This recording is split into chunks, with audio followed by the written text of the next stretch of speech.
Industry leaders, investors and politicians from both Iraq and the United Kingdom gathered at the reception last night.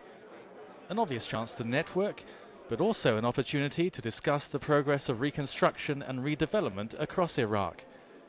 Many here optimistic that the time is rapidly coming for investment to be a real long-term possibility in Iraq.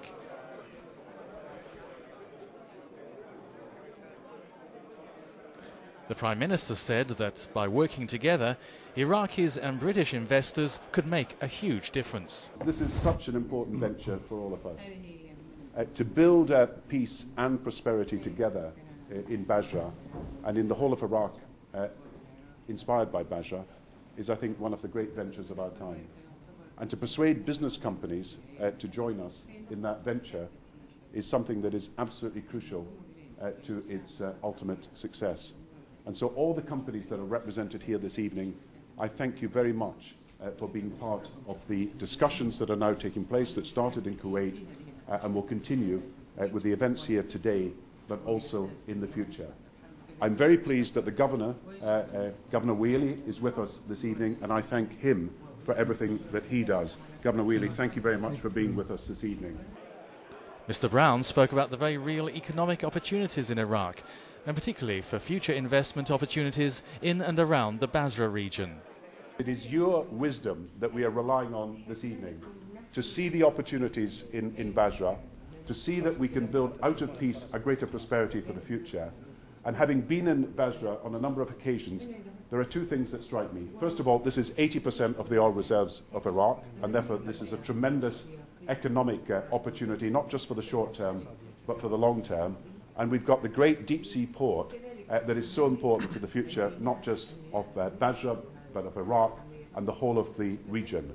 And to have companies that range from the oil and energy companies right across the field to manufacturing in other areas, so interested in the future of Basra now, bodes well for the future of the whole area. We know that unemployment is high. We know that there's a huge amount of reconstruction and redevelopment to be done. We know also that we have got to show people in the area that they can have a stake in the future so that they can feel confident that peace and prosperity will go hand in hand and that they will benefit from what is happening. So there is an enormous political, social and economic task to do. But I have got no doubt that the people we have got here this evening, the Governor, the Investment Commission of Iraq, the co-chairs of the Basra Development Commission, our ministers who are trying to do so much to help as well, and all of you who play a part in the business life of our country and of the region, I believe that together we can make this huge difference. The Basra Development Commission also believe in the future. They held a press conference in London, reinforcing their desire for foreign investment. Without foreign investment, we cannot rebuild. The experiences our local business people, if you like, businessmen community in Basra, they have a limit to what they can do financially, experience, knowledge, technology, and what have you. And what we're trying to do with the Basra, we're rebuilding the new city of Basra, changing the old city of Basra into a commercial part, rebuilding the education system in Basra, the infrastructure. It's so much to do, and foreign investment is needed, foreign companies is needed. We talked about the oil and gas, where we're burning $40 million of gas a day out of the oil fields in Basra. You can imagine if that is reinvested in a proper manner, exported as an extra funding, as well as to power our power station, to fuel our power station, which is terribly in need.